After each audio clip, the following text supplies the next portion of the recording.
Agora eu tenho o orgulho de apresentar, né, um dos nossos colegas que fica na Alemanha, do Fraunhofer UMSICHT, Dr. Robert Daschner.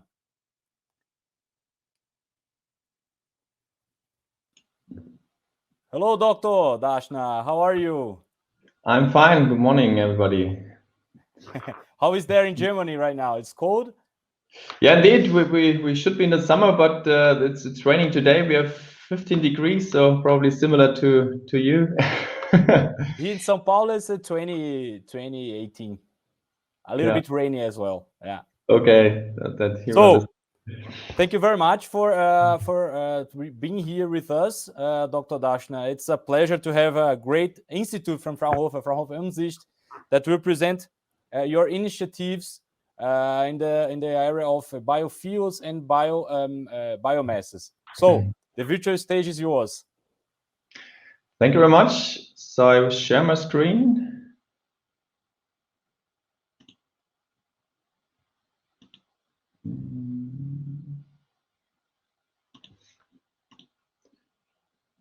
Can you give me a sign if you can see it? Yes, can see it.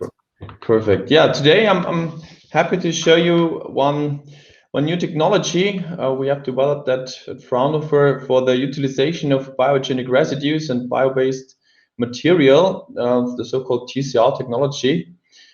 I am working at Fraunhofer UMSICHT, one of the Fraunhofer institutes. UMSICHT stands for Environmental Safety and Energy Technology.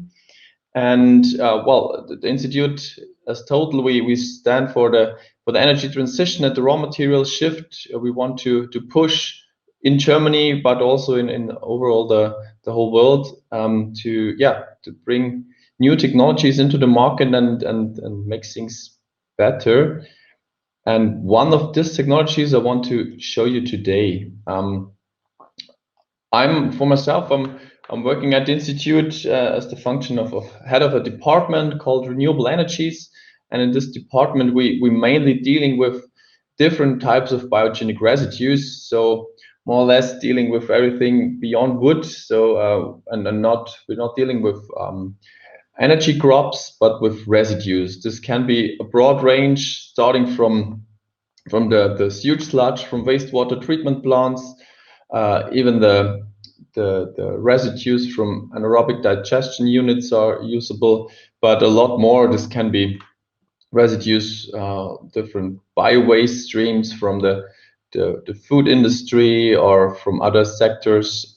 So really a broad range of biogenic residues we are dealing with.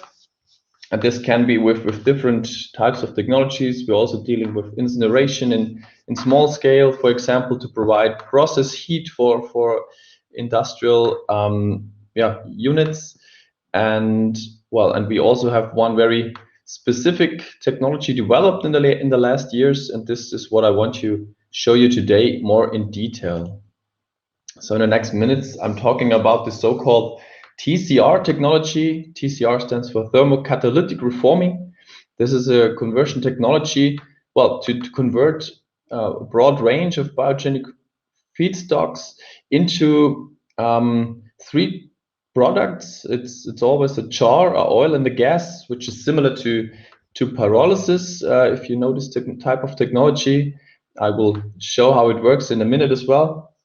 But what is really unique and a big development step is that these three products have a really high quality, which means that the syngas has a really high hydrogen content, normally between 30 and 40% and up to 50%, and is nearly tar-free. We have a oil which is really stable and is comparable to crude oil from the fossil sector. I will talk more into details. So it's really a biofuel, and we have a char, which depending on the feedstock for sure, but can be used as a thing for carbon sequestration, can be used for soil applications, and can make CO2 negative products due to this process. But first, how does the process works? Here on the left-hand side, you can see the principle. It's a two-stage process. It's a so-called intermediate pyrolysis step at first. So you can see an auger screw, which is heated externally, where the vapors are created, the pyrolysis vapors. And then we have a second step, the so-called catalytic reforming. And this is the uniqueness of this technology, that we use the catalytic behavior of the char, which is just produced in the first step, and use this catalytic behavior to upgrade all the products, the syngas, the oil, and the char.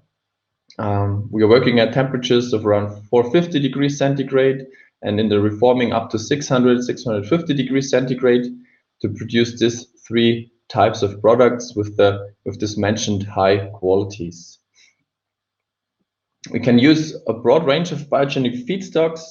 I mentioned all the mentioned feedstocks before are usable here. The only thing what we need is the water content below 30%. So for some feedstocks you need a drying, and we cannot process dust to dusty material, because this catalytic reforming step is a fixed bed reactor. And especially I want to talk today about the quality of the TCR oil, and regarding the use as a fuel and as a renewable and sustainable fuel. As I mentioned, this TCR oil, this crude oil with this black color, it's really similar to fossil crude oil. And what is unique with this kind of process, with thermochemical conversion, is that this oil is really stable. We have a really low oxygen content, and this oil is stable, so that further treatment is possible. We can do distillation steps, we can do hydrotreatment, and especially this hydrotreatment makes it possible to come from this black crude oil to a more or less clean hydrotreated TCR oil, which is a clean hydrocarbon, which can be easily fractionated in a diesel and a gasoline. So that, for example, that the diesel fraction out of this product can directly fit into the European standards of diesel.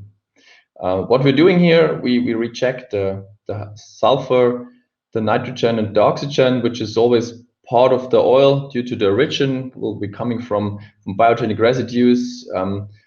And for example, for sewage sludge, for sure, there's a lot of nitrogen due to our protein in the food, and due to this hydrotreatment process, this can be rejected. I have some numbers here. I don't want to go into too much detail, but what I can show you is that all these byproducts, nitrogen, sulfur, oxygen, can be rejected. On the right-hand side, you see that the product, this hydrotreated product, is more or less a clean hydrocarbon containing C and H, and only very few other components, which leads us to a fuel quality in the end. Also, the heating value is similar to diesel.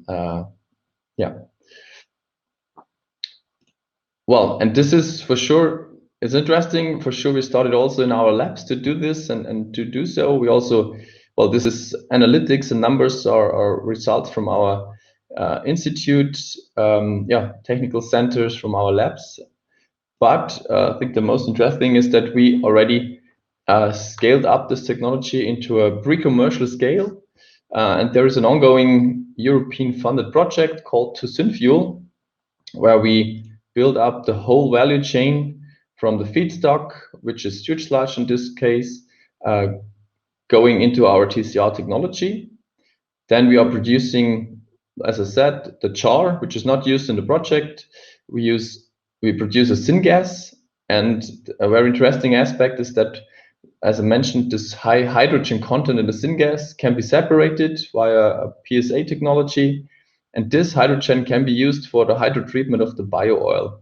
So that in the end, we have a more or less completely green product, the green biofuel. And when you store or sequestrate the biochar, then you even come to a carbon negative product in the end.